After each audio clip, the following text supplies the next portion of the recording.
నమస్తే. నేను మీ కుమారస్వామిని మాట్లాడుతున్నాను. మిత్రులారా, నిన్న మన రాష్ట్ర ప్రభుత్వం 30 సంవత్సరాల సుదీర్ఘ ఉద్యమానికి ఒక రకంగా ముగింపు పలుకుతూ, ఈ రాష్ట్రంలో ఉన్నటువంటి షెడ్యూల్ కులాలకు సంబంధించినటువంటి 15% రిజర్వేషన్‌లను, ఆ షెడ్యూల్ కులాల్లో ఉన్నటువంటి అన్ని కులాలకు వారి వారి జనాభా దామాషా ప్రకారము రిజర్వేషన్‌ల యొక్క పంపిణీ కూడా జరగాలని 1994 నుంచి దాదాపు ఇప్పటి వరకు 30 సంవత్సరాల కాలంలో ఈ ఉద్యమం ఎంఆర్‌పీఎస్ నాయకత్వంలో జరుగుతుంది. దానికి అనేక రకాలైనటువంటి ప్రయత్నాలు జరిగినాయి అంతకుముందు కూడా. ముఖ్యంగా 2024 ఆగస్టు 1 తారీఖు నాడు మన భారత అత్యున్నత న్యాయస్థానమైనటువంటి సుప్రీం కోర్టు జడ్జిమెంటు ఇచ్చిన తర్వాత, అంతకుముందు ఆర్టికల్ 341 ప్రకారము ఎస్సీలకు సంబంధించినటువంటి ఏ రాజకీయ నిర్ణయం అయినా కేంద్ర ప్రభుత్వమే నిర్ణయం తీసుకోవాలనేటువంటి ఒక నిబంధన ఉండేది ఇప్పటికీ. దాన్ని దృష్టిలో పెట్టుకొని సుప్రీంకోర్టు గానీ, హైకోర్టు గానీ ఈ రాష్ట్రాలు ఎస్సీలకు సంబంధించిన రిజర్వేషన్‌లను వర్గీకరించడం చెల్లనేరదని ఇచ్చిన సందర్భం. చివరికి లాస్ట్‌కు మొన్న సుప్రీంకోర్టు రాష్ట్ర ప్రభుత్వాలు కూడా రిజర్వేషన్‌ల విషయం వరకు పరిమితమైతే రిజర్వేషన్‌లను పునఃపంపిణీ చేసుకునే అవకాశం రాష్ట్ర ప్రభుత్వాలకు ఉంటది అని చెప్పేసి వివరించిన తర్వాత, మన రాష్ట్ర ప్రభుత్వం దాదాపు ఆగస్టు 1 తారీఖు నుంచి ప్రారంభమైతే, ఆ తర్వాత ఒక నెలలోనే డాక్టర్ షమీం అఖ్తర్ గారి ఆధ్వర్యంలో ఏకసభ్య కమిషన్ కూడా ప్రభుత్వం వేసి, సుప్రీంకోర్టు ఇచ్చినటువంటి సూచనలకు అనుగుణంగా రాష్ట్రంలో ఉన్నటువంటి 59 షెడ్యూల్ కులాలకు సంబంధించిన సామాజిక, ఆర్థిక, విద్యాపరమైన మరియు ఉద్యోగపరమైనటువంటి ఇత్యాది అనేక విషయాల మీద ఒక స్టడీని కూడా చేయడానికి ప్రయత్నం చేసింది. దాదాపు ఒక 82 రోజుల వ్యవధిలో డాక్టర్ షమీం అఖ్తర్ గారి ఆధ్వర్యంలో ఉన్నటువంటి ఏకసభ్య కమిషన్ కూడా సాధ్యమైనంత వరకు అటు రాష్ట్ర ప్రభుత్వ వ్యవస్థల నుంచి, అట్లాగే వాళ్ళు అన్ని జిల్లాలు కూడా కొంత మేరకు తిరిగి ఒక రకంగా ఏందంటే ఫీల్డ్ స్టడీ కూడా చేసి వారు ఒక రిపోర్ట్‌ని కూడా ఇచ్చినారు. అయితే నిన్న రాష్ట్ర ప్రభుత్వం ఎస్సీ వర్గీకరణ అనేటువంటి అంశాన్ని సూత్రబద్ధంగా అంగీకరిస్తూ మన రాష్ట్ర అసెంబ్లీ సాక్షిగా ఒక రకంగా బిల్లును ప్రవేశపెట్టినట్టే. ఈ మొత్తం 59 సమూహాలను ప్రభుత్వం చెప్తున్నటువంటి, నేను అసెంబ్లీ సాక్షిగా గౌరవ ముఖ్యమంత్రి గారు అట్లాగే ఇతర మంత్రులు మాట్లాడిన దాన్ని బట్టి యొక్క సారాంశం ఏమిటంటే, డాక్టర్ షమీం అఖ్తర్ గారు సూచించినటువంటి పద్ధతిలోనే 59 షెడ్యూల్ కులాలను 3 విభాగాలుగా విభజించడం జరిగిందని ప్రభుత్వం చెప్తుంది. ఆ 3 విభాగాలను ఎలా విభజించారు అనేటువంటి దాన్ని కనుక తీసుకున్నట్టయితే, వారు వాడినటువంటి పదజాలం కూడా చాలా ఇంపార్టెంట్ ఇక్కడ. ఒకటి, గ్రూప్ 1. గ్రూప్ 1లో దాదాపు 15 సమూహాలను వాళ్ళు చేర్చడం జరిగింది. ప్రభుత్వం చేర్చడం జరిగింది. ఆ 15 సమూహాలకు ఇచ్చినటువంటి పేరేమిటంటే, అత్యంత వెనుకబడిన, అంటే సామాజికంగా కావచ్చు, ఆర్థికంగా కావచ్చు, విద్యాపరంగా కావచ్చు, లేదా ఉద్యోగ కల్పన విషయంలో కావచ్చు, ఇప్పటి వరకు స్వాతంత్రం వచ్చిన తర్వాత లేదా రాజ్యాంగం అమల్లోకి వచ్చినప్పటి నుంచి ఇప్పటి వరకు అవకాశాలను అందుకోవడంలో అత్యంత వెనుకబడినటువంటి ఈ ప్రజారాశులను 15 కులాలను ఒక పట్టికలో చేర్చి దానికి గ్రూప్ ఏ అనేటువంటి లేదా గ్రూప్ 1 అనే పేరు పెట్టడం జరిగింది. దాని యొక్క మొత్తం జనాభా, అంటే ఇక్కడ ఒక మాట చెప్పాలి. రాష్ట్ర ప్రభుత్వము ఈ 59 కులాల యొక్క వర్గీకరణకు సంబంధించి 2011 కేంద్ర ప్రభుత్వం సేకరించినటువంటి షెడ్యూల్ కులాలకు సంబంధించినటువంటి జనాభా లెక్కలను పరిగణలోకి తీసుకున్నది. ఇది చాలా చాలా ఇంపార్టెంటు. నేను తర్వాత ఈ విషయాన్ని కూడా ప్రస్తావిస్తాను. 2011 జనాభా లెక్కల్లో భాగంగా సేకరించినటువంటి షెడ్యూల్ కులాలకు సంబంధించినటువంటి జనాభాను పరిగణలోకి తీసుకొని మాత్రమే రాష్ట్ర ప్రభుత్వము నిన్న ప్రతిపాదించినటువంటి 3 సమూహాల లెక్కలు ఉన్నాయి. దాని ప్రకారము 2011 జనాభా లెక్కల ప్రకారం ఈ 15 కులాలు ఏవైతే ఉన్నాయో, ఈ 15 కులాలు ఏవైతే ఉన్నాయో వాటి యొక్క జనాభా ఎంత అంటే 1,71,625గా ప్రభుత్వం దాన్ని నిర్ధారించింది. దాని మొత్తం శాతం మొత్తం ఎంత ఎంత శాతం ఉంది అంటే 3.288%. అయితే ఇక్కడ ఒక మాట చెప్పాలి. 2011 జనాభా లెక్కల ప్రకారం మన తెలంగాణ రాష్ట్రం, ఇప్పటి తెలంగాణ రాష్ట్రం, అప్పటికి తెలంగాణ రాష్ట్రం ఏర్పడలేదు. అయితే అప్పుడు తెలంగాణ ఏర్పడ ముందుకున్నటువంటి ఉమ్మడి 10 జిల్లాలకు సంబంధించినటువంటి లెక్కలు గనక పరిగణలోకి తీసుకొని మనము ఈ మొత్తం 59 కులాల జనాభాను గనక మనం లెక్కిస్తే ఎంత? 52,17,684 జనాభా. 52,17,684 మంది షెడ్యూల్ కులాల జనాభా ఇప్పటి తెలంగాణ రాష్ట్రంలో ఉన్నట్టు నిర్ధారణ అయింది. ఈ 52,17,684లో 15 వివిధ కులాలు అత్యంత వెనుకబడినటువంటి ఎస్సీ కులాల్లో అత్యంత వెనుకబడినటువంటి కులాలు ఏవి? కులపరంగా కావచ్చు, సామాజికంగా కావచ్చు, విద్యాపరంగా కావచ్చు, లేదా ఉద్యోగాల పరంగా కావచ్చు. ఆ కులాల యొక్క జనాభా 1,71,625. దాని శాతంలోకి గనక మనం కన్వర్ట్ చేసి చూస్తే 3.288%గా రాష్ట్ర ప్రభుత్వం నిర్ణయించింది. ఈ గ్రూప్ 2లో దాదాపు 18 షెడ్యూల్ కులాలను ఆ గ్రూప్లో చేర్చడం జరిగింది.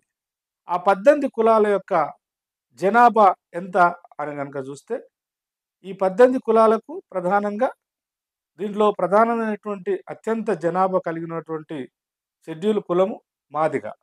ఆ తర్వాత మిగతా దానికి అంటే సాంస్కృతికంగా కొంచెం అనుబంధం ఉన్నటువంటివి కావచ్చు, లేదా ఇతర సాంస్కృతికంగా కావచ్చు, లేదా చారిత్రకంగా అనుబంధం ఉన్నటువంటి దాదాపు ఒక 18 కులాలను చేర్చడం జరిగింది. దాంట్లో 32,74,374 జనాభా. దాని శాతంలో గనక చూపించాలనుకుంటే 62.748%. అట్లాగే గ్రూప్ 3. ఈ గ్రూప్ 3లో ప్రధానంగా మాలలు ప్రధానమైనటువంటి జనాభా కలిగినటువంటిదిగా చూపించడం జరిగింది. ఇతర వాటితో పాటు 25 కులాలు, మొత్తం 26 కులాలు. అందులో మాలలు ప్రధానంగా ఎక్కువ జనసంఖ్య ఉన్న సమూహంగా మొత్తంగా 26 కులాలు. ఆ కులాల మొత్తం జనాభా వచ్చేసి 17,71,682 జనసంఖ్యతో దాని శాతంలోకి కన్వర్ట్ చేసి చూపించినప్పుడు 33.96గా, అంటే మొత్తము తెలంగాణ రాష్ట్రంలో ఇప్పుడు అందుబాటులో ఉన్నటువంటి జనాభాను 2011 జనాభా లెక్కలను ఆధారంగా చేసుకొని విభజించడం జరిగింది. ఈ విభజించిన దాంట్లో విభజించడం అనే ప్రయత్నం చేయడం అంటే గత 30 సంవత్సరాలుగా ఈ రాష్ట్రంలో ఒక పెద్ద సమస్యగా, ఒక పెద్ద అంశంగా, రాజకీయ అంశంగా ముందుకు వస్తున్నటువంటి ఈ సమస్యకు కనీసం ఇప్పుడైనా ఒక పరిష్కార మార్గం ఇద్దామనేటువంటి ఒక మంచి ఆలోచన అనవచ్చు, లేదంటే ఒక ధైర్యం చేసినందుకు కాంగ్రెస్ ఆధ్వర్యంలో ప్రభుత్వాన్ని అభినందించక తప్పదు. ముఖ్యంగా ఈ సాహసానికి ఒడిగట్టినటువంటి గౌరవ ముఖ్యమంత్రి రేవంత్ రెడ్డి గారిని కూడా ఈ సందర్భంగా అభినందించాల్సిందే.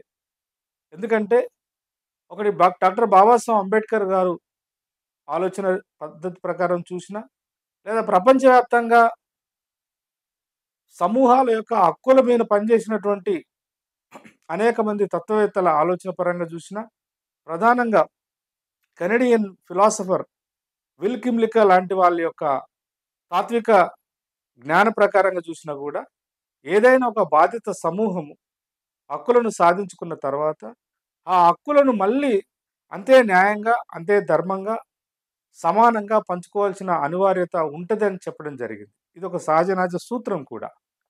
కాబట్టి ఈ 30 సంవత్సరాల సమస్యకు ఒక పరిష్కార మార్గం చూపించాలనేటువంటి ఆలోచన సూత్రబద్ధంగా చేసినందుకు సుప్రీంకోర్టు ఇచ్చినటువంటి తీర్పును గౌరవిస్తూ ఒక కమిషన్ ఏసి ఇప్పుడు వర్తమాన కాలంలో ఉన్నటువంటి ఈ మొత్తం 59 కులాల యొక్క సామాజిక మరియు ఆర్థిక, విద్యా, ఉద్యోగ పరంగా కూడా ఉన్నటువంటి స్థితిగతులను కూడా అధ్యయనం చేయడానికి ఒక కమిషన్ ఏసినందుకు, ఆ కమిషన్ సూచించిన మేరకే ఈ విభజన జరిగిందని రాష్ట్ర ప్రభుత్వ పెద్దలు చెప్తున్నందుకు, మొత్తంగా ఈ ప్రయత్నాన్ని ముందుకు తీసుకొస్తున్నందుకు, బహుశా ఇంకొక వారం 10 రోజులలో దీన్ని చట్టంగా కూడా గెజిట్‌లో కూడా ప్రకటిస్తామని చెప్పేసి నిన్న అసెంబ్లీ సాక్షిగా గౌరవ ముఖ్యమంత్రి, ఇతర మంత్రులు చెప్పడం జరిగింది.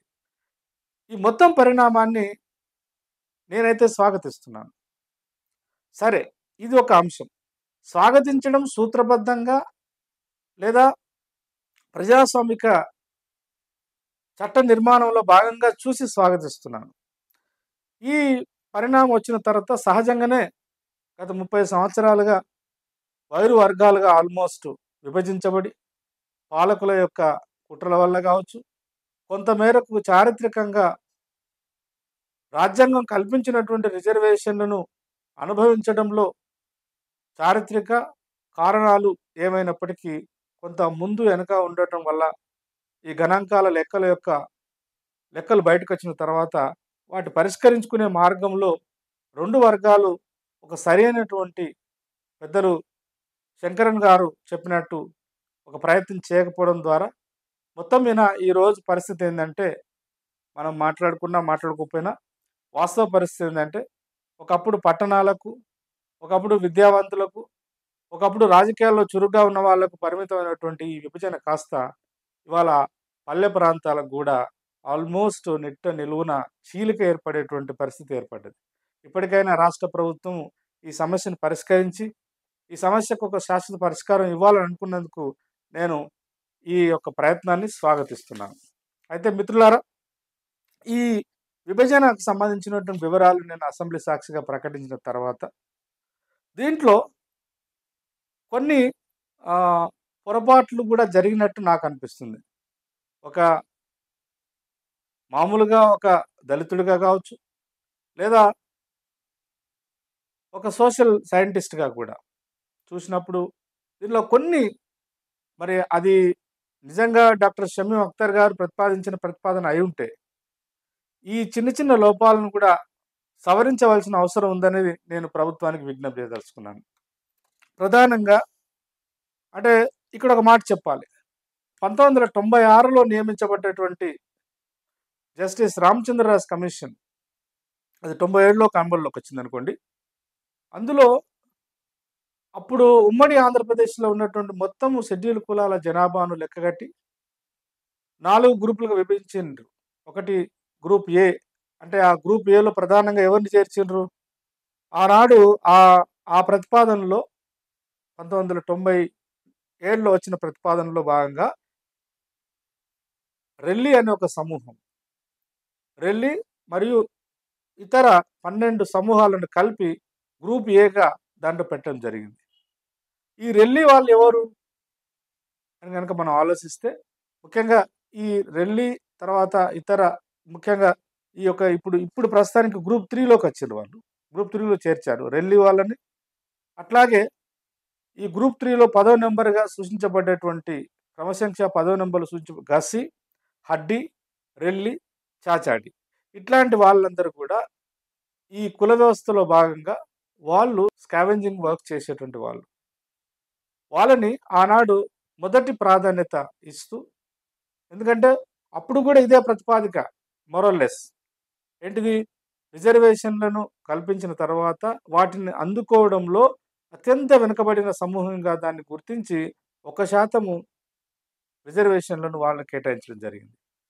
ఇవాళ ఈ రాష్ట్ర ప్రభుత్వం తీసుకొచ్చినటువంటి ప్రతిపాదనలో ఇప్పుడు వీళ్ళు రాష్ట్ర ప్రభుత్వాలు వాడినటువంటి పదజాలం ఏంటంటే, గ్రూప్ 3 ఎవరు అనంటే మెరుగైన ప్రయోజనం పొందిన షెడ్యూల్ కులాలు.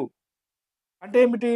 ఈ 70 సంవత్సరాల కాలంలో కావచ్చు, లేదా తెలంగాణ ఏర్పడ్డ తర్వాత కూడా మరి మాలలు నిజంగా ప్రయోజనం పొందారా లేదా అనేది ఒక పెద్ద ప్రశ్న. మొత్తంగా చూసినట్టయితే మెరుగైన ప్రయోజనం పొందిన షెడ్యూల్ కులాలలో మరి రెల్లి లాంటి సమూహాలను, అట్లాగే గస్సి, హడ్డి, రెల్లి అండ్ చాచండి అనేటువంటి వీళ్ళు ప్రధానంగా వాళ్ళు స్కావెంజింగ్ వర్క్ చేసేవాళ్ళు. మానవ మలమూత్రాలను శుభ్రం చేసేటువంటి ఒక సాంప్రదాయక వృత్తికి సంబంధించినటువంటి ప్రజారాశులు. వాళ్ళని అత్యంత మెరుగైన ప్రయోజనం పొందిన సమూహంలో పెట్టడము అనేది మరి ఎంతవరకు కరెక్ట్ అని చెప్పేసి ప్రభుత్వ పెద్దలు ఆలోచించాలని చెప్పేసి నేను విజ్ఞప్తి చేస్తున్నా. అట్లాగే ఈ ఇంతకుముందు జస్టిస్ రామచంద్రరాజ్ కమిషన్ ప్రతిపాదించినటువంటి ఈ వర్గీకరణలో భాగంగా అంతకుముందు సి గ్రూప్‌లో అంటే మరియు మాల సమాజంతోని సామాజికంగా, సాంస్కృతికంగా అనుబంధం ఉన్నటువంటి ఇతర సమూహాలు దాదాపు 25 సమూహాలను కలిపి ఆనాడు ఒక గ్రూప్‌గా సి గ్రూప్‌గా చేసినారు. ఆనాడు ఆ గ్రూప్‌లో ఉన్నటువంటిది ముఖ్యంగా ఒకటి మన్నె, రెండోది పంబాల. కొలుపుల వాళ్ళు, పంబాల వాళ్ళు, పంబాడి ఇట్లాంటి పేర్లు ఉన్నాయి. కొలుపుల వాళ్ళు, పంబాల, పంబాడ, పంబండి. ఈ పేర్లు రకరకాల పేర్లు ఉన్నప్పటికీ ముఖ్యంగా తెలంగాణలో అయితే మాల పంబాలలు అని అంటారు. అంటే మాల సమూహంతోని సాంస్కృతికంగా ఇంకా అనేక విషయాలలో ఒక అవినాభావ సంబంధం ఉన్నటువంటి ఒక రూట్ కాజ్ ఉన్నటువంటి ఒక సమూహము పంబాల సమూహం. అట్లాగే మన్నె నాకు తెలిసినంత వరకు తెలంగాణ ప్రాంతంలో మాల అనేది ప్రభుత్వాలు ఇచ్చేటువంటి సర్టిఫికేట్‌లో భాగంగా మాల అంటాం. కానీ వ్యవహారిక పద్ధతిలో అయితే గ్రామాలలో మన్నెపు, మాల అనేది 2 ఈక్వల్‌గానే చూస్తారు. మన్నె అన్నా, మాల అన్నా, మాలోళ్ళన్నా వీళ్ళంతా ఒకటే. మరి ఇప్పుడు మన రాష్ట్ర ప్రభుత్వం నిన్న తీసుకొచ్చినటువంటి ఈ ప్రపోజల్‌లో సీరియల్ నంబరు 9లో మెన్షన్ చేసిన గ్రూప్ 1లో మెన్షన్ చేసిన మన్నే గాని, సీరియల్ నంబర్ 6గా గుర్తించబడ్డటువంటి కొలుపుల వాళ్ళు లేదా పంబాల వాళ్ళను వీళ్ళని మరి అత్యంత వెనుకబడినటువంటి సమూహంలో పెట్టడం ఒకటి. అది నిజంగా చూసినా గూడా కొంత మేరకు మాలలతో అంతర్భాగంగా ఉన్నటువంటి మాలలే వాళ్ళంతా గూడా. అట్లాంటి వాళ్ళను ఇక్కడ పెట్టడం ఒక రకంగా మరి దీంట్లో ఉన్న ఆంతర్యం ఏమిటి అనేటువంటి ఒక ప్రశ్న గూడా వస్తది. ఈవెన్ ఇందాక నేను చూసినాను కృష్ణమాధవ్ గారు ప్రెస్‌ను అడ్రెస్ చేస్తూ ఇది చేర్చడానికి కుట్ర జరిగిందని చెప్పేసి గూడా వాళ్ళు ఆరోపిస్తున్నారు. ఇది కుట్ర జరిగిందా? లేపోతే దీనికి గల కారణాలేందనేది ప్రభుత్వమే మళ్ళీ వివరణ ఇవ్వవలసి వస్తదిక్కడ. అయితే న్యాయంగా అయితే అంటే నేను చెప్పదలుచుకుందేంటంటే సామాజికంగా, సాంస్కృతికంగా లేదంటే ఈ కుల వ్యవస్థ ఏర్పడ్డ తర్వాత వస్తున్నటువంటి పరంపరలో భాగంగా మన్నె మరియు పంబాల అనేది మాల సమూహంలో అంతర్భాగంగానే చూడవలసొస్తది కాబట్టి, బహుశా వాటి రెండిటిని ఇక్కడ ఈ గ్రూప్ 3గా గుర్తించబడ్డ సమూహంలోకి తీసుకురావాల్సిన అవసరం ఉందని చెప్పేసి నేను ప్రతిపాదిస్తున్నాను. అట్లాగే డిమాండ్ గూడా చేస్తున్నాను. న్యాయంగా అయితే ఈ వర్గీకరణలో జరిగినట్టు ఇంకొక పెద్ద లోపం నేను ఇందాక చెప్పినట్టు న్యాయంగా అయితే ఈ రెల్లి సమూహాన్ని ఫస్టు అత్యంత వెనుకబడినట్టు సమూహంలోకి చేరిస్తే బాగుంటదని గూడా నా యొక్క సూచన. ఎందుకంటే ఇక్కడ పొందుపరచబడ్డటువంటి డక్కలి, డొక్కలివారు, జంగలి, మాంగు, మాస్టి, మాతంగి, మెహతర్ ఇట్లాంటి సప్రు, తర్వాత సబ్బన్ ఇట్లాంటి కులాలకు ఆల్మోస్ట్ దగ్గరగా అంటే జీవన విధానంలో దగ్గరగా అంటే ఆర్థిక వ్యవస్థ చూసినా, లేదంటే సామాజికంగా చూసినా, లేదా ప్రభుత్వాలు కల్పించినటువంటి అవకాశాలను అందుకోవడంలో వెనుకబడి ఉండడంలో తెలంగాణలో కూడా రెల్లులు, రెల్లీలో తెలంగాణ ఇక్కడ ఒక మాట చెప్పాలి. తెలంగాణలో రెల్లి జనాభా యొక్క శాతము అంటే 2011 సెన్సస్ ప్రకారం చెప్తున్నాను. వాళ్ళ యొక్క జనాభా శాతం వచ్చేసి ఇక్కడ జనాభా రెల్లి అనుబంధంగా ఉన్నటువంటి ఇతర సమూహాలను కలుపుకుంటే మొత్తంగా 13,452 మంది ఉన్నారు. అంటే ఈ 52,17,684లో వాళ్ళ జనాభా శాతము 0.25% వస్తది. ఈ రెల్లీలను ఇతర అనుబంధ రెల్లి అంటే ఈ పాకి పని చేసేటువంటి సమూహాలన్నిటిని గూడా మొదటి గ్రూప్‌లో పెడితే బాగుంటదని చెప్పేసి నేను ఒక సలహాను లేదా సూచన చేయదలుచుకున్నాను ప్రభుత్వాన్ని. ఇవి నిన్న ప్రభుత్వం ప్రజల ముందుకు తీసుకొచ్చినటువంటి ప్రపోజల్‌లో ఉన్నటువంటి కొన్ని పరిమితులు, లోపాలు. వీటిని సవరించవలసి ఉంది. క్లుప్తంగా చెప్పాలంటే మొదటి గ్రూప్ 1లో ఉన్నటువంటి పంబాల మరియు మన్నెను ఈ 2 సమూహాలను గ్రూప్ 3లోకి తీసుకురావాలి. దానికి బదులు రెల్లి, తర్వాత గస్సి, హడ్డి, చాచండి ఈ సమూహాలను మొదటి గ్రూప్‌లోకి తీసుకొస్తే బాగుంటదని జెప్పేసి ఏ రకంగా జూసినా అంటే వెనుకబాటుతనాన్ని పరిగణలోకి తీసుకొని చూసినా, చారిత్రకంగా మాల దానికి అనుబంధంగా ఉండబడేటువంటి బన్నె లేదా పంబాలను ఆ రకంగా చూసినా గూడా ఇవి రెండిటిని మార్చవలసిన అవసరం ఉందని జెప్పేసి ఒక ప్రతిపాదన చేయదలుచుకున్నాను. దీన్ని స్వాగతిస్తూనే వచ్చినటువంటి ప్రపోజల్‌లో ఉన్నటువంటి కొన్ని లోపాలను ఈ వీడియో ద్వారా మీ ముందుకు తెస్తూ, అట్లాగే ప్రభుత్వాన్ని గూడా ఒక రకంగా నేను ఈ ఈ సవరణలు చేయాలని జెప్పేసి ప్రతిపాదిస్తున్నాను. రెండో అంశము నేను చెప్పదలుచుకున్నదేంటంటే ఇక్కడ ఈ దీని తర్వాత ఈరోజు ఒక ప్రెస్ కాన్ఫరెన్స్‌ని ఎంఆర్‌పీఎస్ నాయకులు గౌరవనీయులు మందకృష్ణ మాదిగ గారు పెట్టారు. దాదాపు ఒక 2, 3 అవర్స్ క్రితమే మాట్లాడారు వారు. నేను ఆ వీడియోనంతా గూడా జాగ్రత్తగా ఇన్నాను. వారు మాట్లాడుతున్నటువంటిది. వారు గూడా ప్రధానంగా ఒక రకమైనటువంటి దాన్నేమంటారు? ఒక రకమైనటువంటి విమర్శ. ఆ విమర్శ సద్విమర్శ అయినప్పటికీ దాంట్లో విపరీతమైనటువంటి మాల సమాజం పట్ల విపరీతమైన ద్వేషం, విపరీతమైనటువంటి కోపం కనబడుతుంది. సరే ఏదేమైనప్పటికీ వారు గూడా మాట్లాడుతూ ఏమన్నారంటే, అత్యంత వెనుకబడిన సమూహాలుగా గుర్తించబడిన సమూహంలోకి పంబాల, మన్నె ఎలా తీసుకొస్తారనేది అన్నారు. వారి ప్రతిపాదన నిజంగా అది కరెక్టే. దాన్ని మార్చవలసిన అవసరం ఉంది. మాట్లాడుతూ చాలా విషయాలు ఇప్పుడు నిన్ననే ఈరోజు కాదు, చాలా రోజులుగా సుప్రీంకోర్టు జడ్జిమెంట్ వచ్చినప్పటి నుంచి వారు ఢిల్లీ కేంద్రంగా కావచ్చు, ఆంధ్రప్రదేశ్ కేంద్రంగా కావచ్చు, తెలంగాణ కేంద్రంగా కావచ్చు, ఈ మధ్య కాలంలో మొత్తం మళ్ళీ మాదిగలను, ఇతర ప్రజారాస్తులని ఈ వర్గీకరణ సాధించడంలో భాగంగా వారు నిర్మిస్తున్నటువంటి ప్రజా ఉద్యమంలో భాగంగా చాలా సందర్భాల్లో దాదాపు కొన్ని వందల సార్లు వాళ్ళు పదే పదే ఒక మాట ఏమంటున్నారంటే, తెలంగాణలో మాదిగలకు 11-12% రిజర్వేషన్లు రావాలి అని అంటున్నారు. నేను ఇక్కడ ఒకటి క్లారిటీ ఇవ్వదలుచుకున్నాను.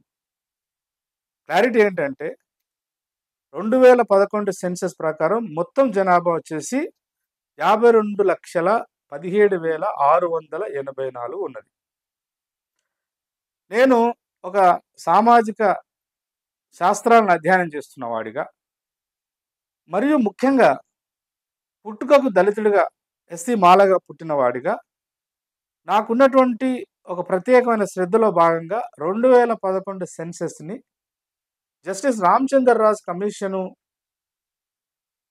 విభజించి దగ్గర పెట్టుకొని తెలంగాణ ప్రాంతానికి సంబంధించినటువంటి ఆ 10 జిల్లాలు, ఉమ్మడి 10 జిల్లాల జనాభాను మొత్తంగా టేబులేసి గ్రూప్ ఏలో అంటే రెల్లి, తర్వాత మిగతా 12 సమూహాలు, తెలంగాణలో 12 సమూహాలు లేవు. కొన్ని సమూహాలు మాత్రమే ఉన్నాయి.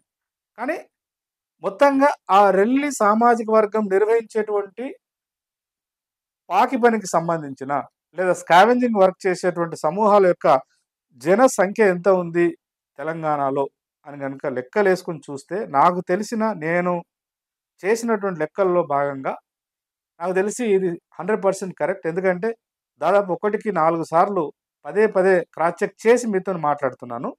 రెల్లి సమూహం యొక్క జనసంఖ్య 13,452. వారి జనాభా అంటే 52,17,684లో దాని జనాభా శాతం 0.25% అని. ఈ 0.25% ఉంది.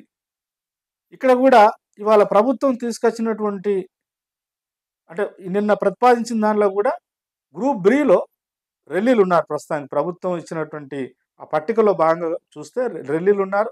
అట్లాగే గస్సి, హడ్డి, చాచండి సమూహం గూడా ఉంది. ఇక్కడ ఏమన్నారు, ఉదాహరణకు చాచండి, తర్వాత గస్సి, హడ్డి దాని జనాభా ఎంత ఉంది? 0.002. అట్లాగే రెల్లీలో ప్రత్యేకంగా 3,025 మంది ఉన్నట్టు చూస్తున్నారు. దాంట్లో భాగంగా 0.058%.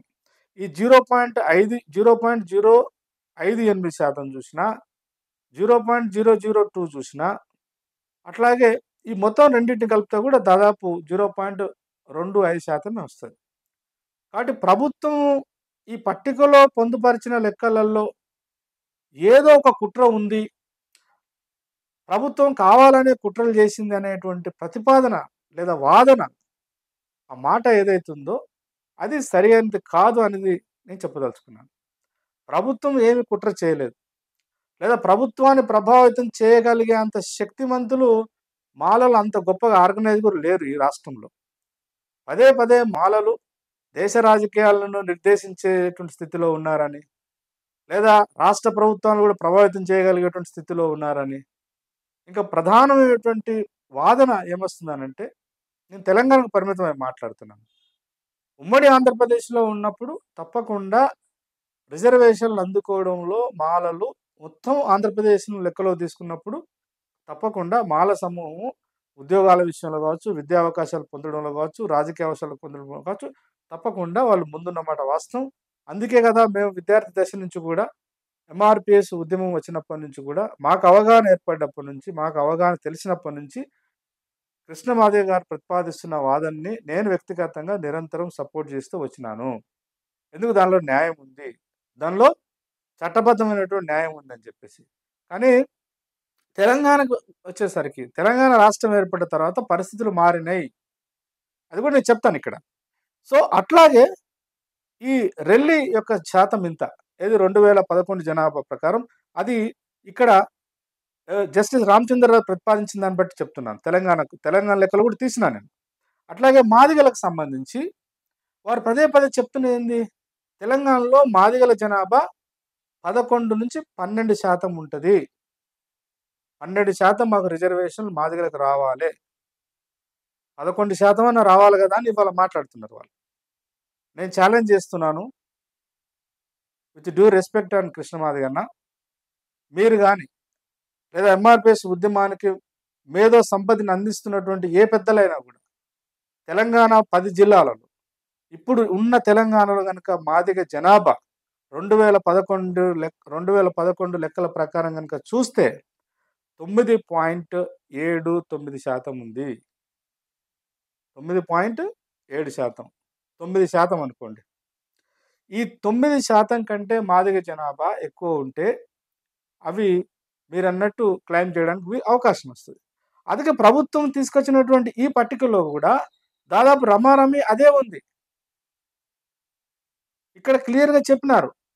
అంటే జనసంఖ్య మొత్తం ఈ గ్రూప్ 2లో 32,74,374లో ప్రధానంగా 32,33,642 సంఖ్యతో అత్యంత జనాభా కలిగినటువంటి మేజర్ పాపులేషన్ కలిగినటువంటి సమూహం మాదిగ. ప్రభుత్వం ఇక్కడ ఏమి కుట్ర ఏం చేయలేదు.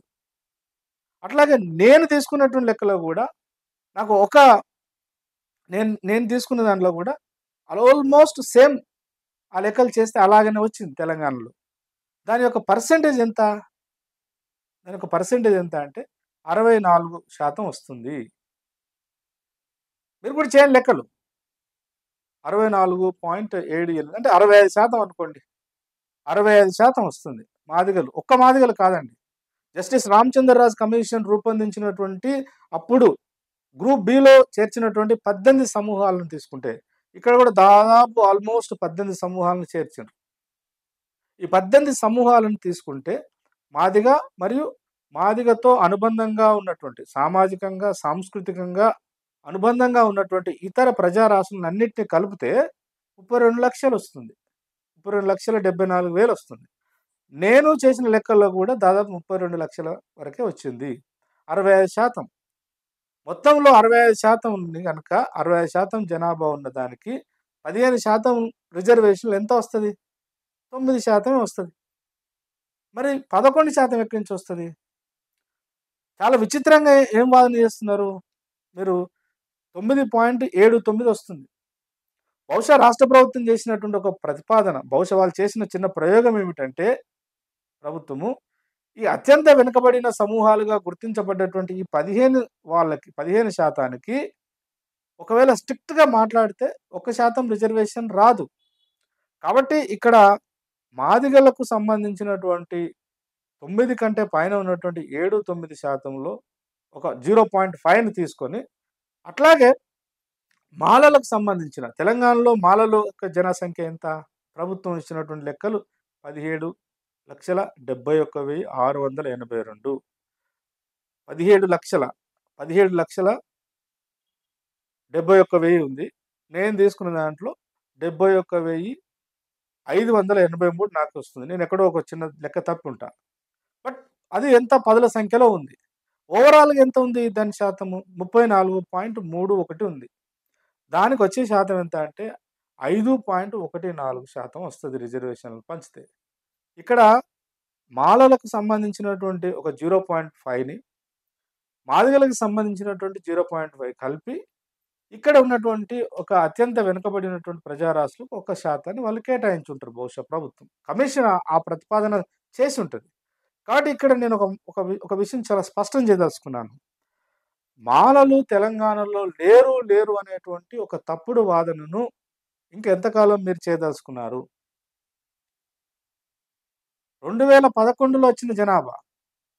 బహుశా ఇప్పుడు గనక మళ్ళీ ఒకవేళ సమీమ్ అఖ్తర్ గాని చేసినటువంటి డాటా ఏదైతే ఉందో, జనాభా పరంగా తీసుకున్నా కూడా మాలలు ఇప్పుడు ప్రభుత్వం ఇచ్చినటువంటి 5% కంటే మేము కూడా నష్టపోతున్నాం మరి.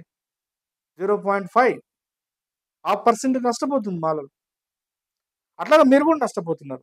నా ప్రతిపాదన ఏందనంటే, మేము అంటే మాలలు, ఇటు మాదిగలు ఇద్దరు కనీసం 1%, హాఫ్ కాదు, ఒక్కొక్క శాతం నష్టపోయినా పర్వాలేదు. ఎందుకంటే ఈ 70 సంవత్సరాల్లో కొంచెం అటు ఇటు మాలలు, మాదిగలు రిజర్వేషన్‌లను అనుభవించడంలో ముందున్న మాట వాస్తవమే కదా! తెలంగాణ రాష్ట్రానికి పరిమితమై ఆలోచించినప్పుడు, తెలంగాణలో ఉన్నటువంటి 59 కులాలలో అత్యంత వెనుకబడినటువంటి ప్రజారాశులకు 1% కాదు, 2% ఇస్తే తప్పేందని అంటున్నా నేను. రెండోది, మీరు చాలా దాన్నేమంటారు, చాకచక్యంగా సుప్రీం కోర్ట్ జడ్జిమెంట్ వచ్చిన తర్వాత మీ మొత్తం యొక్క ప్రజెంటేషన్ ఎలా ఉందనంటే, కేవలం జనసంఖ్యను మాత్రమే పరిగణలోకి తీసుకుంటున్నారు.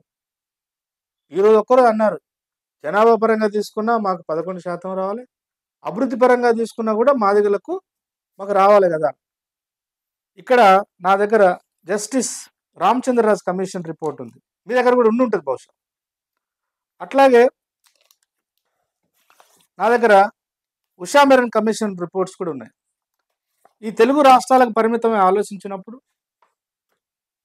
అంతకుముందు మీరు లోవర్ కమిషన్ మీద కూడా దాన్ని కూడా చాలా తప్పుడుగా దాన్ని ప్రచారం చేసినారు. ఇది లోవర్ కమిషన్ అనేటువంటిది 1965లో వేయబడ్డటువంటి కమిషను. మాలల్ని అప్పుడే షెడ్యూల్ కులాల నుంచి తీసేయమని చెప్పేసి సిఫారసు చేసినాను.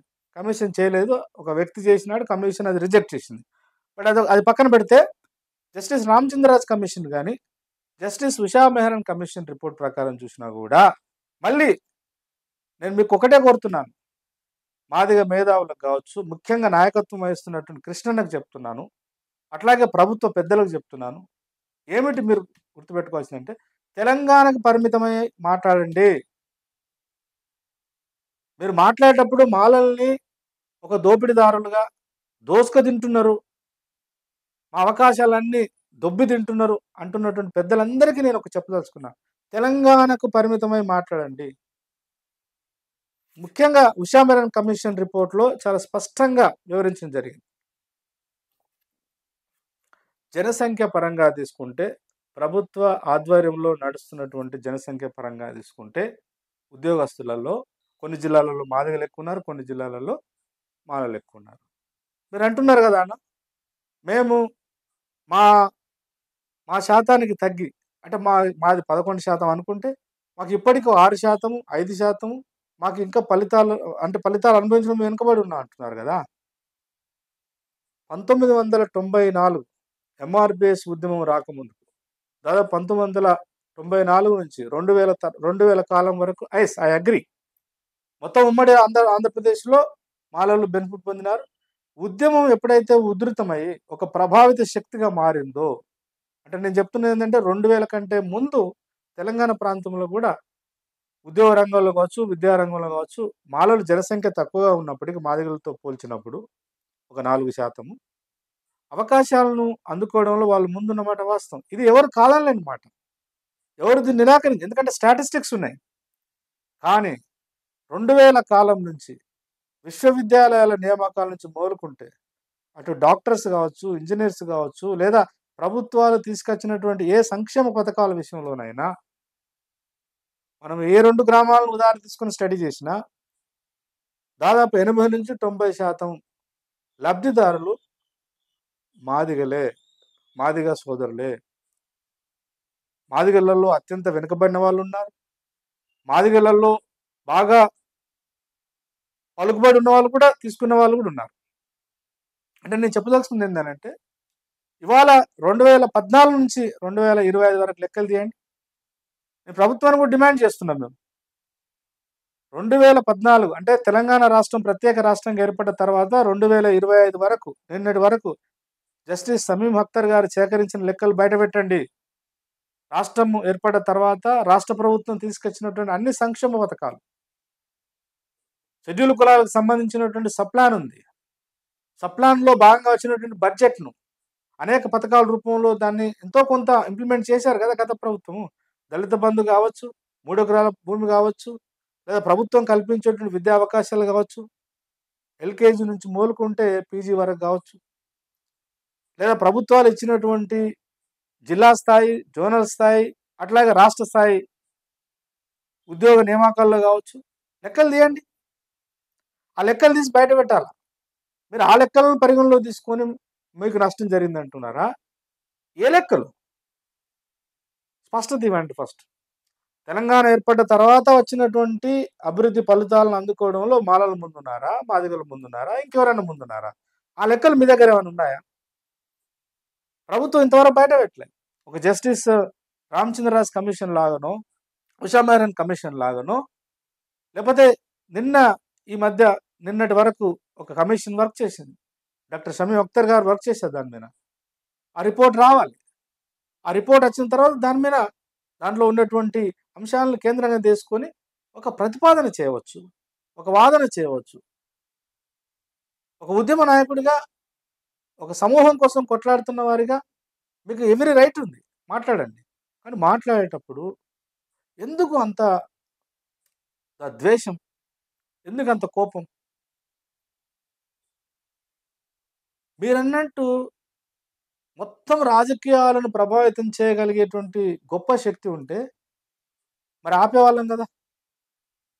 సుప్రీంకోర్టు జడ్జిమెంట్ రాకముందుకు, జడ్జిమెంట్ వచ్చిన తర్వాత కానీ 2000 నుంచి 2004లో ఇంప్లిమెంట్ అయింది కదా. అది కేవలం ఆర్టికల్ 341కి సంబంధించిన అంశం అని అందరికంటే ఎక్కువ మీకే తెలుసన్నా. అయినప్పటికీ మీరు ఉద్యమ నిర్మాణం చేయడం కోసము ఈ రకమైనటువంటి పూర్తి జిగదారుడు విధానంలోకి వెళ్ళొద్దనేది నా విజ్ఞప్తి. లోపాలను సవరించడం కోసం సద్విమర్శ చేయండి, అది అందరికీ మంచిది. తర్వాత ఈ లోపాలలో ప్రధానంగా ఈ ఈ అంటే తెలంగాణకు పరిమితమైన లెక్కలు తీసి చూస్తే కూడా ఒకటి, మాలలు జనసంఖ్య లేదు అనేది తప్పు. ఐ స్ట్రాంగ్లీ బిలీవ్, ఒకవేళ మీరు ఇంత సుదీర్ఘమైన ఉద్యమం నడుపుతున్నారు కదా, నేను సూటిగా ఒక ప్రశ్న అడగదలుచుకున్నానన్న మిమ్మల్ని. వాస్తవానికి జస్టిస్ ఉషా మేనన్ కమిషను ఇచ్చినటువంటి రికమెండేషన్లు, ఆమె చివరగా ఒక మాట స్పష్టంగా చెప్పడం జరిగింది. అంటే రికమెండేషన్ ఏమంటుంది ఆమె? ఆర్టికల్ 341ను సవరించి కనుక కేంద్ర స్థాయిలో ఆర్టికల్ 341ను సవరించి ఇప్పుడున్నటువంటి క్లాజ్ 1, క్లాజ్ 2కు అదనంగా క్లాజ్ 3ని చేర్చి రాజ్యాంగ సవరణ చేసి, రాజ్యాంగాన్ని సవరించి ఆర్టికల్ 341కు క్లాజ్ 3ని చేర్చి కనుక కేంద్ర ప్రభుత్వం ఒక నిర్ణయం తీసుకుంటే ఇవాళ శాశ్వతమైన పరిష్కార మార్గం వచ్చింది. మీరు 30 సంవత్సరాలు కొట్లాడి సాధించినటువంటి విజయము చాలా చిన్నది. ఆ చిన్నదాన్ని కూడా నేను ఆహ్వానిస్తున్నా, జరగాల్సిందే. కానీ ఇవాళ మీకున్నటువంటి ప్రత్యేకమైనటువంటి రాజకీయ ఇంట్రెస్ట్ల రీత్యా కనీసం కేంద్రంలో ఉన్నటువంటి కేంద్ర ప్రభుత్వాన్ని ఒక మాట కూడా మాట్లాడలేదు మీరు. రాష్ట్రంలో ఉన్నటువంటి రాష్ట్ర ప్రభుత్వాన్ని ఒత్తిడి చేస్తున్నారు. Fine, I'm with you. మాలాంటి వాళ్ళని చాలామంది వర్గీకరణ జరగాలని మనసా, వాచా, కర్మన మనస్ఫూర్తిగా కోరుకున్నాము. మాకు సాధ్యమైనటువంటి పద్ధతిలో దాన్ని ఎప్పుడు నిరంతరం జరగాలని మాలల్లో కూడా అట్లాంటి ఆలోచనలు చేస్తున్న వాళ్ళందరినీ కలుపుకొని ఒక రకమైనటువంటి సయోధ్యను సమకూర్చడం కోసం ప్రయత్నం చేసినాం. సరే ఏదేమైనప్పటికీ ఇలా రాష్ట్ర ప్రభుత్వం ఒక ముందడుగేసి వచ్చింది. దాన్ని కూడా మళ్ళీ దాంట్లో మొత్తం మాలలు ఏదో దానికి అడ్డుకుంటున్నారు. లేతే మాలలు కుట్ర చేస్తున్నారు. ఎక్కడుంది కుట్ర? 5% బరాబరి. 5% కాదు. ఇప్పుడు లెక్కలు తీస్తే మీకు ఇంకొక శాతము పెరుగుతది. మీరన్నట్టు 2024 లెక్కలు గనుక తీసుకొని ఇవాళ రాష్ట్ర ప్రభుత్వం మొన్న చేసినటువంటి కుటుంబ సర్వే ఏదైతే ఉందో రాష్ట్ర ప్రభుత్వం చెప్తుంది కదా 18% అని అంటున్నారు. దానిలో కొంత శాతం పాల్గొనలేదు. అందరు గనక మొత్తం తెలంగాణ రాష్ట్రంలో ఉన్నటువంటి గల్లీ నుంచి పట్టణం వరకు గనక మొత్తం దళిత సమూహాలు గనక రిజిస్టర్ చేస్తే 18 కాదు దాదాపు 20% ఉంటారు జనాభా. 20% గనక జనాభా రిజర్వేషన్లను గనక 20% పెంచుకొని దాంట్లో గనక పంపకం చేస్తే తప్పకుండా మీరు ఇప్పుడు అడుగుతున్నటువంటి 2011 లెక్కల ప్రకారము ఎట్టి పరిస్థితుల్లో 11% ఉండదు, 10% ఉండదు. 9.7% మాత్రమే ఉంది. 10-11% కావాలంటే ఫస్ట్ రిజర్వేషన్ పెంచాలి. 15% నుంచి 20% పెంచితే తప్పకుండా మీరన్నట్టు మాదిగలకు ఆ ప్రపోర్షనేట్‌గా పెరుగుతది. అప్పుడు 10 కావచ్చు, 11 కావచ్చు. అట్లాగే ఆ ప్రపోర్షనేట్ రీత్యా మాలలు కూడా పెరుగుతది. ఇప్పుడు 5 ఉన్నది అప్పుడు 7 అయితది. మనందరం గుర్తించవలసింది ఏందనంటే దురదృష్టమైన విషయం ఏందనంటే ఇవాళ 2011 లెక్కల ప్రకారము మాల, మాదిగ ఈ రెండింటిని పక్కన పెట్టి మిగతా సమూహాల యొక్క కుటుంబాల వివరాలు కూడా 2011లో సమగ్రంగా నిర్వహణ జరగలేదు. నేను ఒక మాట చెప్పదలుచుకున్నాను. నేను కరీంనగర్ జిల్లాకు సంబంధించిన వాడిని. మాది హుజురాబాద్ పక్కన ఓ చిన్న గ్రామం పెంచకలపేట. మా మండలంలో ఒక గ్రామం ఉంది దండపల్లి అని. ఆ దండపల్లిలో మీరు ఇందాక మాట్లాడుతున్నారు కదా! మొత్తం రాష్ట్రంలోనే పంబాల యొక్క జనాభా 1000 ఉండదు. కానీ పంబాలల్లో ఒక్కొక్క కుటుంబంలో ముగ్గురు ప్రొఫెసర్స్ ఉన్నారు అని మీరు అంటున్నారు. ఆ విషయం ప్రధానంగా గంటా చక్రపాణి గారిని ఉదాహరణ తీసుకొని అంటున్నారు. మొత్తం జనాభా కాదు. ఆ ఒక్క ఊర్లోనే దాదాపు 60-70 కుటుంబాలు ఉంటాయి. 50 కుటుంబాలు అనుకోండి. ఒక కుటుంబంలో ఇద్దరు భార్యాభర్తలు, ఒక బాబు, ఒక పాప, ఇద్దరు బిడ్డలు అనుకుంటే నలుగురు అనుకోండి. 200 పాపులేషన్ ఉంది అక్కడ. ఒక్క ఊర్లో. మీకు కరీంనగర్, వరంగల్, నిజామాబాద్‌లో పంబాల పాపులేషన్ ఉంటది. కాబట్టి 2011 లెక్కలలో వచ్చినటువంటి ఈ 931 అనేటువంటి జనాభా సంఖ్యను తీసుకొని మాట్లాడుతున్నట్టున్నారు మీరు. కానీ చాలా వరకు డక్కలి గాని, సింధు గాని అంతెందుకు ఈ మొత్తం మాదిగేతర దళిత కులాలను గత 10 సంవత్సరాలుగా కొంత చైతన్యం చేస్తున్నటువంటి సోదరులు బైరి వెంకటేష్ గారు ఏమంటున్నారు? దాదాపు ఈ సమూహాలన్నిటి కూడా పాపం ఆయన ఆర్గనైజ్ చేస్తున్నాడు. వాళ్ళ జనసంఖ్య 2011 ప్రకారం తీసుకోవద్దని చెప్పేసి పదే విజ్ఞప్తి చేస్తున్నాడు. దురదృష్టం ఏంటంటే ఆయన వాయిస్‌కు ఇవాళ సమాజం గౌరవించట్లేదు. రాజకీయ పార్టీలు ఎవడిది పెద్ద నోరుంటే ఆ పెద్ద నోరుకే తలొగ్గుతున్నది. కానీ వాస్తవానికి నిజంగా నష్టపోతున్నటువంటి జనసంఖ్య తక్కువగా ఉండి అవకాశాలు పొందడంలో చాలా వెనుకబడ్డటువంటి ఈ మిగతా ప్రజారాశులకు పెద్దగా న్యాయం చేసినట్టు గతంలో లేదు. ఇప్పుడు కూడా ఏం చేయలేదు. మీరు చాలా స్పష్టంగా, చాలా కేటగారికల్‌గా, చాలా రాజకీయ వ్యూహంలో భాగంగా జనాభా అంటున్నారు. ఒకవైపు మీకు అవసరమైన కాడ సుప్రీం కోర్ట్ జడ్జిమెంట్‌ని కోట్ చేస్తారు. మీకు అవసరమైన కాడ ఇంకో దగ్గర ఇంకో దాన్ని తీసుకొస్తారు. కానీ రిజర్వేషన్ల యొక్క శాతాన్ని నిర్ణయించడానికి జనాభా అవసరం పడుతుంది గానీ, రిజర్వేషన్లు ఎలా పంచాలన్నప్పుడు గనక ప్రజాస్వామికంగా ఆలోచిస్తే తప్పకుండా వెనుకబాటుతనమే. సుప్రీం కోర్ట్ ఇచ్చినటువంటి జడ్జిమెంట్‌లో పేజ్ నంబరు 130, 131, 132, 133లో గనక ఆ మొత్తం 4, 5 పేజీల యొక్క సారాంశం ఏమిటి? రిలయబుల్ డాటా అన్నారు. రిలయబుల్ డాటా ఇప్పుడు ప్రభుత్వం తీసుకుంది రిలయబుల్ డాటా ఏం కాదు. మనందరం కలిసి అడగవలసింది ఏందంటే 2011ను 2011 జనాభా లెక్కలను ఎందుకు తీసుకున్నారో అని అడగాలి. మీరది అడగట్లేదు. నేనైతే స్టార్టింగ్ నుంచి 2011 జనాభా లెక్కలను పరిగణలోకి తీసుకోవాల్సిన అవసరం లేదు. వాస్తవానికి న్యాయంగా అయితే కేంద్ర ప్రభుత్వమే దేశవ్యాప్తంగా జనగణన చేయాలి. ఆ జనగణనలో భాగంగా దేశంలో ఉన్నటువంటి షెడ్యూల్ కులాల, షెడ్యూల్ ట్రైబ్‌ల యొక్క ప్రతి ఒక్క సమూహం యొక్క లెక్కలు కట్టాలి. వాటి ఆధారంగా ప్రభుత్వాలు చేపట్టేటువంటి సంక్షేమ పథకాల విషయంలో వాటి ఆధారంగానే బడ్జెట్ కేటాయించబడాలి. వాటి ఆధారంగానే బడ్జెట్ కేటాయించడంతో పాటు ఖర్చు కూడా చేయాలని మాట్లాడుతున్నాం. మరి ఇక్కడ మీరు చాలా ఎందుకో మరి ఇక్కడ మీరు చాలా తగ్గిపోతున్నారు. 2011 లెక్కలు ఎందుకు? 2024లో 2021లో చేయాలి. అప్పుడు కరోనా ఉండి చేయలేదన్నది కేంద్ర ప్రభుత్వం. ఇప్పుడు కరోనా ఏం లేదు గదా! మరి సుప్రీం కోర్ట్ జడ్జిమెంట్ ఇచ్చి దాదాపు ఆగస్ట్ 1 నాడు ఇచ్చింది. ఇవాళ ఫిబ్రవరి 2025. ఈ 6 నెలల కాలంలో మొత్తము రాష్ట్ర ప్రభుత్వాల మీద ఏదైతే ఒక ఒత్తిడి తీసుకొచ్చారో, ఒక గొప్ప ఉద్యమం నిర్మించారో, ఈ ఉద్యమాన్ని ఎందుకు కేంద్ర ప్రభుత్వం మీద పెట్టలేదు అని నేను అడుగుతున్నా. కేంద్రం కదా చేయవలసింది లెక్కలు. రాష్ట్ర ప్రభుత్వం కూడా ఒక రకమైనటువంటి సందిగ్ధంలోకి నెట్టబడ్డది. 2011 లెక్కలు తీసుకోవడానికి గల కారణం ఏందనంటే, 2014లో కేసీఆర్ ప్రభుత్వం చేసిన లెక్కలకు గాని, నిన్న మొన్న ఈ ప్రభుత్వం తీసుకొచ్చినటువంటి లెక్కలకు గాని, రాజ్యాంగబద్ధంగా చూస్తే, కోర్టులో గనుక ఎళ్తే, న్యాయబద్ధంగా ఎళ్తే వాటికి అధికారికత లేదు. మరి మీరెందుకు డిమాండ్ చేస్తలేరు? ఇప్పుడు ఇమ్మీడియేట్‌గా జనాభా లెక్కలు తీయమని. ఎక్స్‌క్లూజివ్‌గా దళితులైనా తీయవచ్చు కదా! సుప్రీం కోర్ట్ ఇచ్చినటువంటి జడ్జిమెంట్‌ని గౌరవిస్తున్నటువంటి గౌరవ ప్రధానమంత్రి గారు, కేంద్ర ప్రభుత్వము రాష్ట్ర ప్రభుత్వాలకి ఈ సమస్యను వదిలేసి ఢిల్లీలో కూర్చొని తమాషా చేస్తున్నది. నిజంగా పరిష్కార మార్గం ఇవ్వాలని చెప్పి జస్టిస్ రామచంద్రరావు కమిషన్ ఇచ్చింది కదా! ముఖ్యంగా ఉషా మేనన్ కమిషన్ చెప్పింది అదే కదా లాస్ట్‌కు.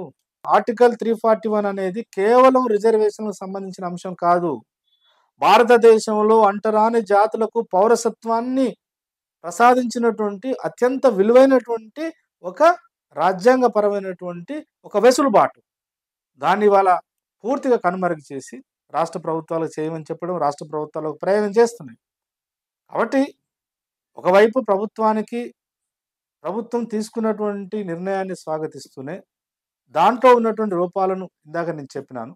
అట్లాగే మీకు కూడా ముఖ్యంగా కృష్ణన్నకు, ఇతర మాదిగ మిత్రులకు, సోదరులకు, మేధావులకు నా విజ్ఞప్తి ఏందంటే, దయచేసి ఇకనైనా ఈ ద్వేషపూరితమైనటువంటి మాటలు బంద్ చేయండి.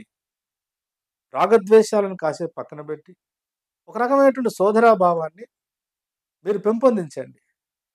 మీరు పదే వివేక్ గారిని టార్గెట్ చేస్తున్నారు. ఆ మాటకొస్తే అటు మాలలలో ఉన్నారు, ఇటు మాదిగలలో ఉన్నారు. మాదిగలే కాకుండా కుటుంబాలే, తరాలకు తరాలే 1950 నుంచి ఇప్పటి వరకు ఏదో రూపంలో ఏదో ఒక ఎమ్మెల్యేనో, ఎంపీగానో, మంత్రిగానో, లాస్ట్‌కు జిల్లా పరిషత్ అధ్యక్షుడుగానో ఎంతోమంది దళితేతరులు రాజకీయ అధికారాన్ని వాళ్ళ చేతిలో పెట్టుకుంటున్నారు. వివేక్ గారు ఏం మాట్లాడిండు నిన్న అసెంబ్లీలో? ఆయన చేసినటువంటి తప్పేంటి? చాలా విచిత్రంగా ఏంటంటే వివేక్ గారికి నిజంగా అంత శక్తి సామర్థ్యాలుంటే ఆయన ఇంకా చాలా ఇవాళ ప్రభుత్వంలో ఒక మంత్రిగా ఉండేవాడు కదన్నా! కేవలము ఏమీ లేనటువంటి ఒక అనార్గనైజ్డ్‌గా ఉన్నటువంటి మాలలను అందరిని కలిపి ఒక్క మీటింగ్ పెడితే ఆయనను మీరు సందర్భం ఉన్నా లేకపోయినా దాన్ని పరిగణలోకి తీసుకొని ఆయనకి ఒక రకమైనటువంటి థ్రెట్ ఇస్తున్నారు మీరు. లేకపోతే అక్కడ వరంగల్‌లో ఉన్నటువంటి వర్ధన్నపేట ఎమ్మెల్యే నాగరాజు గారి మీద ఎక్కడికక్కడ ఎవ్వరు మాట్లాడితే వాళ్ళ మీద ఒక రకమైనటువంటి మానసికమైనటువంటి దాడి. ఇదేం పద్ధతి? ఇది సరైనది కాదు. వాస్తవానికి మీరు చాలా ఎంతో అనుభవం ఉన్నవాళ్ళు. ఎవరు? ఎస్ఆర్ శంకరన్ గారు ఒక మహానుభావుడు. బహుశా మీరు కూడా మనస్ఫూర్తిగా ఆయనను గౌరవిస్తారు. వారు ఆ మధ్య కాలంలో వార్తాపత్రికలో 3 రోజులు కంటిన్యూయస్‌గా తన అభిప్రాయాన్ని దాన్ని అక్షరబద్ధం చేసినాడు. దాన్ని ఒకసారి చదవండి దయచేసి. బాలగోపాల్ గారు, ఎస్ఆర్ శంకరన్ గారు, ప్రొఫెసర్ హరగోపాల్ లాంటి వాళ్ళు వీళ్ళందరూ కూడా సమాజ హితంలో భాగంగా పనిచేస్తున్నారు కదా! నాకు చాలా విచిత్రం అనిపిస్తుంది. నేను మీరు మాట్లాడుతున్నటువంటి వాటిని మీ ఇంటర్ప్రిటేషన్ చూస్తుంటే. దయచేసి అట్లాంటివి బంద్ చేయండి. మాలల యొక్క ఆత్మస్థైర్యాన్ని దెబ్బతీసే విధంగా మీరు మాట్లాడొద్దని చెప్పేసి. రాజకీయంగా ఎదిగినటువంటి మాల నాయకులను అంత శత్రుభావంతో చూడవలసిన అవసరం లేదు. ప్రతి రాజకీయ నాయకుడికి ఉండే పరిమితులు, లోపాలు వాళ్ళకి గూడా ఉంటాయి. అంత మాత్రం చేత టార్గెట్ చేయాల్సిన అవసరం లేదు. మీరు పెద్దవాళ్ళుగా ఒక సౌహృద భావనతోని, ఒక పరిష్కార మార్గాన్ని ఎతుకుదామని గనుక మీరు ముందుకొస్తే, అసలు ఈ ప్రభుత్వాలు, తర్వాత ఈ ముఖ్యమంత్రులు, ఈ ప్రధానమంత్రుల యొక్క అవసరం లేకుండానే పరిష్కరించుకునే మార్గం గూడా ఉంది. నాకేమనిపిస్తుందంటే, ఈ సమస్య పరిష్కార మార్గం శాంతియుతంగా ఒక అమికేబుల్ అండర్‌స్టాండింగ్‌లో భాగంగా పరిష్కార మార్గం కావడము మాలోల్లో కొంతమందికి లేనట్టే మీకు గూడా లేనట్టుంది. దీని కేంద్రంగానే రాజకీయాలు నిర్మించేటువంటి ప్రయత్నమే కనబడుతుంది తప్ప, దీని పరిష్కార మార్గం వైపు ఎటు ఆలోచిస్తున్నారు మీరు? ఒకవైపు రావాలి, చేయాలని అంటారు మీరు. చేసినటువంటి దాంట్లో మళ్ళీ లోపాలు మీరు ఇందాక ప్రెస్ మీట్‌లో మాట్లాడుతూ చాలా విలువైనటువంటి సూచనలు కొన్ని చేసినారు. ఇక్కడ పంబాల గాని, మన్నే అనేటువంటి వాటిని ఇక్కడ ఎందుకు తీసుకొచ్చినారు? వాళ్ళు యాక్చువల్‌గా మాల అనుబంధంగా ఉన్నారు కాబట్టి దాంట్లో పెట్టాలన్నారు. అది నేను గూడా మిమ్మల్ని గౌరవిస్తున్నాను మీ సూచనలు. కానీ ఆ మాట మాట్లాడుతున్నప్పుడల్లా మీరేమంటున్నారు? మళ్ళీ దోపిడీ చేసినారు, దోసక తిన్నారు, మాకు నష్టం జరిగింది. బహుశా ఈ దేశంలో దళితులందరికీ నష్టం జరిగింది ఆ మాటకొస్తే. తెలంగాణ ప్రాంతంలో స్థిరస్థిర ఆస్తులు గనుక తీస్తే మాలల కంటే మాదిగలకే ఎక్కువ ఆస్తులున్నాయి. భూములు తీయండి మీరు. లెక్కలు తీయండి. ఏ 2, 3 గ్రామాలకెళ్ళిపోయి ఫీల్డ్ స్టడీ చేసినా కూడా తెలిసిపోద్ది గదా! చదువుకు దగ్గరగా మాలలు ఉండవచ్చు. కానీ స్థిరాస్తుల విషయంలో మళ్ళీ మాదిగలే ఉన్నారు. అట్లా అని చెప్పేసి మేమేమి మాదిగలు మా మా మాదిగ జాతి అంతా కూడా మాకు నష్టం చేసిందని ఎవరన్నా అన్నారు. కనీసం అవగాహన ఉన్న ఏ మాల వాళ్ళు కూడా అనట్లేదు గదా! అవగాహన ఉన్నవాళ్ళు. ఎవడన్నా అవగాహన లేనివాడు కేవలం ఇది సందుట్లో సడేమయ్యేలాగా నేను నాయకుడయిపోతా అని జెప్పేసి అవాక్కులు, చెవాకులు మాట్లాడితే మేము గూడా దాన్ని ఖండిస్తున్నాం. ఎవరి యొక్క ఆత్మగౌరవాన్ని గూడా కించపరిచే విధంగా మాట్లాడకూడదు. మనమంతా గూడా ఒక తల్లి బిడ్డలము. ఒక అన్నదమ్ముల్లాగా ఇంతవరకు కలిసి ఉన్నాం. భవిష్యత్తులో కలిసి ఉండవలసిన అవసరం ఉంది. కాబట్టి నా విజ్ఞప్తి ఏందంటే కృష్ణన్న గారికి, మీరు ప్రభుత్వం తీసుకొచ్చినటువంటి చట్టంలో ఉన్నటువంటి లోపాలను సూచించండి. మీ మాటకు గౌరవం కూడా ఉంటది. మీరు చెప్తే మా ప్రభుత్వాలు గాని, పార్టీలు గాని కొంత శ్రద్ధ పెడతాయి, ఆలోచిస్తాయి. దాన్ని ఎలా పరిష్కరించాలో చూడండి. ఆ పరిష్కార మార్గంలో లెక్కల ప్రకారంగా రండి. 2011 లెక్కల ప్రకారం తెలంగాణలో మళ్ళీ చెప్తున్నా మాలల జనాభా 5% ఇప్పుడు కేటాయించబడ్డదానికి వాస్తవానికి ఒక హాఫ్ 0.5% మాలలు నష్టపోతున్నారు. అట్లాగే మీకు కూడా మాదిగలకు కూడా ఒక 0.5 అంటే 7% అంటే 5% కంటే ముందుంటే 1% మీరు కూడా నష్టపోతున్నారు. కాబట్టి మన ఇద్దరము అరారా నష్టపోవడానికి గూడా సిద్ధంగా లేకపోతే ఎట్లా? అంతేగాని మాకు 11 రావాలి. అంటే మీ అర్థం ఏంటిది? తెలంగాణలో 2%, 3% మాలలకు రిజర్వేషన్ రావాలనా? ఏ లెక్కల ప్రకారం మాట్లాడుతున్నారు మీరు? జిల్లా స్థాయి లెక్కలు తీసుకున్నా, లేపోతే మండల స్థాయి లెక్కలు తీసుకున్నా, గ్రామ స్థాయి లెక్కలు తీసుకున్నా, రాష్ట్ర స్థాయి లెక్కలు తీసుకున్నా 2011 లెక్కలు అవే ఉన్నాయి. వాస్తవానికి ఇంకా రాష్ట్ర ప్రభుత్వానికి నేను చివరి ఒక మాట సూచన చేయదలుచుకున్నాను. అయ్యా మీరు రాజ్యాంగం ప్రకారం, సుప్రీంకోర్టు ధర్మాసనం ప్రకారం ఈ దేశంలో రిజర్వేషన్‌లను వర్గీకరించిన రాష్ట్రం తెలంగాణ అని చెప్తున్నటువంటి గౌరవ ముఖ్యమంత్రి గారు. మీరొక మాట ఒక విషయం మర్చిపోతున్నారు. మర్చిపోవడం కాదు మీకు తెలుసు. కానీ మీరు చాలా చాకచక్యంగా రాజకీయాల్లో భాగంగా దాన్ని పక్కన పెడుతున్నారు. ఏ పద్ధతి ప్రకారం చేస్తున్నారు మీరు? మీరు ఈ యొక్క అత్యంత వెనుకబడిన, మధ్యస్థ మరియు ప్రయోజనం పొందిన అనే పదాలు వాడారు కదా! ఏ లెక్కలు తీసుకున్నారు మీరు? మీరు మీ ప్రజలకు విప్పి చెప్పండి. ప్రజలకు ఆ యొక్క సమాచారాన్ని బయట పెట్టండి దయచేసి. తెలంగాణ రాకముందుకు ఉన్న పరిస్థితులు పరిగణలోకి తీసుకున్నారా? అంటే 2011 జనాభా లెక్కలు జరిగినప్పుడు వచ్చినటువంటి సమాచారాన్ని పరిగణలోకి తీసుకొని మీరు ఈ మాటలు మాట్లాడారా? తెలంగాణ ఏర్పడ్డ తర్వాత వచ్చినటువంటి అభివృద్ధి ఫలాలను గూడా లెక్కలోకి తీసుకున్నారా? లేదా తెలంగాణకు ముందు, తెలంగాణ ఏర్పడ్డ తర్వాత ఈ 70 సంవత్సరాల కాలంలో తెలంగాణ ప్రాంతంలో ఉన్నటువంటి 59 కులాల షెడ్యూల్ కులాలకు సంబంధించిన ఆర్థిక, రాజకీయ, సామాజిక, సాంస్కృతిక మొత్తం జీవితాన్ని అధ్యయనం చేసి దాంట్లో నుంచి వచ్చిన సారాంశాన్ని స్టాటిస్టికల్ రిపోర్ట్ ప్రిపేర్ చేసి ఈ లెక్కలు తీసినారా? మేము పదే పదే మొన్న జస్టిస్ షమీమ్ అఖ్తర్ గారికి కూడా మాలా ఇంటలెక్చువల్స్ ఫోరం నుంచి ఒక రిప్రజెంటేషన్ ఇస్తే అడిగినాం. సార్, తెలంగాణ రాష్ట్రం ఏర్పడ్డ తర్వాత జరిగినటువంటి ఈ మొత్తం అభివృద్ధి క్రమంలో ఏ సమూహాలు ఎక్కడున్నాయో కూడా లెక్కలు తీయాలని చెప్పేసి అడిగినాం. గౌరవ శాసనసభ్యులు వివేక్ గారు అడిగినారు. మీరు ఆ రిపోర్ట్‌ని బయట పెట్టమని అడిగినారు. పెట్టండి. అందరికీ క్లారిటీ వస్తది కదా! అందరికీ. అంటే ఒక్క మాల మాదిగలకే క్లారిటీ రావాల్సిన అవసరం లేదు. సమాజానికి కూడా రావాలి. ముఖ్యంగా ఈ అత్యంత వెనుకబడ్డటువంటి ఈ 57 ఇతర కులాలకు కూడా ఆ అవగాహన, ఆ ఆలోచన, ఆ సంతృప్తి రావాలి. బహుశా ఇవాళ ఆ రిపోర్ట్ గనుక బయటకొస్తే, ఆ మొత్తం లెక్కలు గనుక బయటకొచ్చినాయనుకోండి, నాకు తెలిసి ఈవెను ఇవాళ దళితేతర వ్యక్తులు వాళ్ళెవరైతే ఉన్నారో మాలల మీద అనవసరమైనటువంటి ఆరోపణలు చేస్తున్నారో, మాలల యొక్క ఆత్మగౌరవాన్ని దెబ్బతీసే విధంగా మాట్లాడుతున్నారు. వాళ్ళు కూడా కొంత ఆలోచనలు పడడానికి ఆస్కారం ఉంటది. అంటే ఒక న్యాయమైనటువంటి వాదన వచ్చినప్పుడు, ఆ న్యాయమైన వాదనని సమర్థించడం తప్పా అంటే నేను దాన్ని తప్పనను. ఆ న్యాయమైన వాదనని సమర్థించడంలో ఒక సున్నితమైన విషయాన్ని మనము అడ్రెస్ చేస్తున్నప్పుడు, మాట్లాడుతున్నప్పుడు అంతే సున్నితమైనటువంటి అవగాహనతో కూడా మాట్లాడాలి. దురదృష్టం ఏంటంటే సుప్రీం కోర్ట్ జడ్జిమెంట్ వచ్చిన తర్వాత తెలంగాణలో కొంతమంది దళితేతరులు, ప్రధానంగా బీసీ సామాజిక వర్గం నుంచి వచ్చిన వాళ్ళు కావచ్చు, లేదా రకరకాల వ్యక్తులు. విచిత్రం ఏందంటే అసలు ఈ దేశంలో కుల వ్యవస్థను సృష్టించి, ఈ దేశంలో కుల వ్యవస్థను సృష్టించి కుల కుల అణిచివేతను, కుల అవమానాలను, కులపరంగా వచ్చేటువంటి అన్ని రకాల నష్టాలకు, కష్టాలకు, కన్నీళ్లకు కారణమైనటువంటి బ్రాహ్మణులు కూడా ఇవాళ మాలను విమర్శించే వాళ్ళు అయిపోయినారు. ఎట్టి చేయించుకొని శ్రమను పూర్తిగా జలగల్లాగా పీల్చుకెత్తినటువంటి రెడ్లు కూడా న్యాయం గురించి మాట్లాడుతున్నారు. అందరూ మాట్లాడుతున్నారు. యాజ్ ఇఫ్ అంత చదివినట్టు, లేకపోతే అంత అధ్యయనం చేసినట్టు.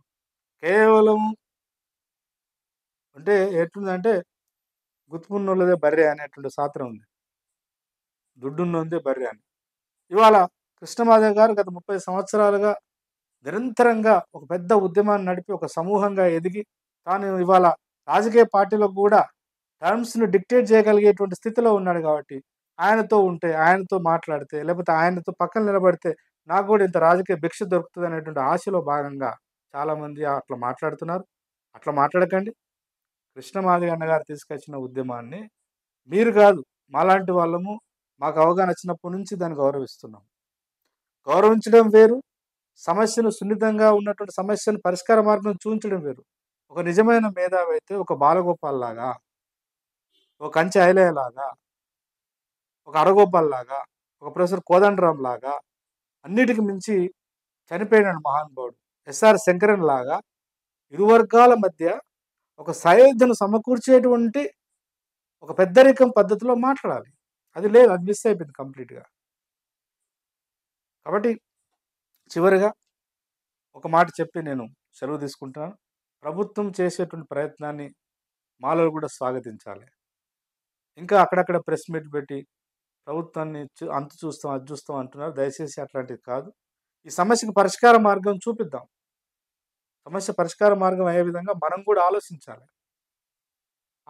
అందులో నష్టం రాకుండా ఎట్లా అనేది కొంత హోంవర్క్ చేయాలి. అటు మాదిగలు, ఇటు మాలలు, మాల మాదిగేతర మేధావులు, సమాజము, పౌర సమాజము, రాజకీయ పార్టీలు, ప్రభుత్వాలు అందరూ సాధ్యమైనంత వరకు ఎవరికీ నష్టం లేకుండా, ఎవరి ఆత్మగౌరవం దెబ్బతినకుండా ఈ సమస్య పరిష్కారం రాబోయేటువంటి వారం 10 రోజులలో జరగాలని మనస్ఫూర్తిగా ఆశిస్తూ సెలవు.